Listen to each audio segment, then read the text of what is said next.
Ano, chystá se už Vítek Šimáček, který odchytal v letošní sezóně prozatím 2 zápasy. Ano, tady možná jak zkusí tam dát mladého Vítka Šimáčka, ještě loňského juniora, tak uvidíme, snad se to zlepší.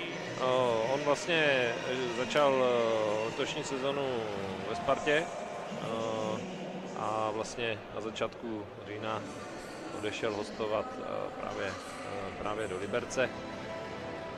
Má zkušenosti i s Ústím, kde střídavě hostoval taky ze Sparty. Takže má nějaké zápasy i v první lize mužů. No, jak to bude asi ta reakce na asi zranění či odchod Peti Chlada.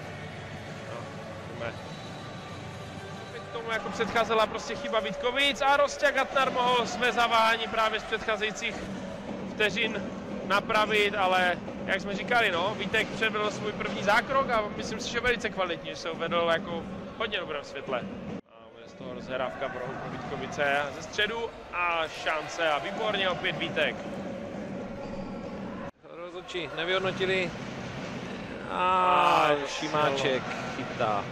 A krásně vyhodil na Stránského, ten byl teďka v dobré šanci. Sidunov dokázal ten balon vykořistit a Rosťa Gatnar může jít sám. Rosťa Gatnar jde na backhand a bohužel pro Vítkovické neproměnil. Šimáček si připisuje další dobrý zákrok. Pažák po nepřesném výhozu Šimáčka. A ten ale tak nasadit vlastně druhého brankáře prozatím trenérské dvojici Kološ Klucho vychází, protože Šimáček už měl několik dobrých zákroků. Chyba v rozhrávce a Martin Gatnar běží do breaku a skvělý Šimáček, který opravdu... Ano, velmi pomohl Liberci. Vlastně ještě neinkasoval a drží je ve hře, byť je to opět branek.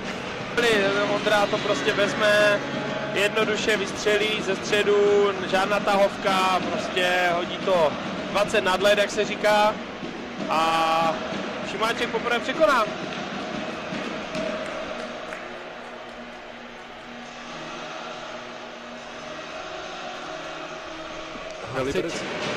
Ještě Martin Gatnar, ale přímo do Šimáčka, ten chytá další 100% šanci. Šimáček vychytal Martina Gatnara. Fukala a opět Šimáček. Krásná prostrkávačka, Štěpán Kaleta opět vyzkoušel Šimáčka, ten ukazuje, že opravdu chytá velice dobře.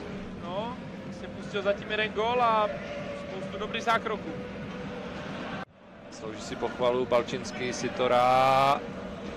Nebyl tam Jandák nachystaný. A nakonec ještě Šimáček, skvěle. Neproměněná tutovka strany Vítkovic. Ale jak říkáš, skvělý Šimáček.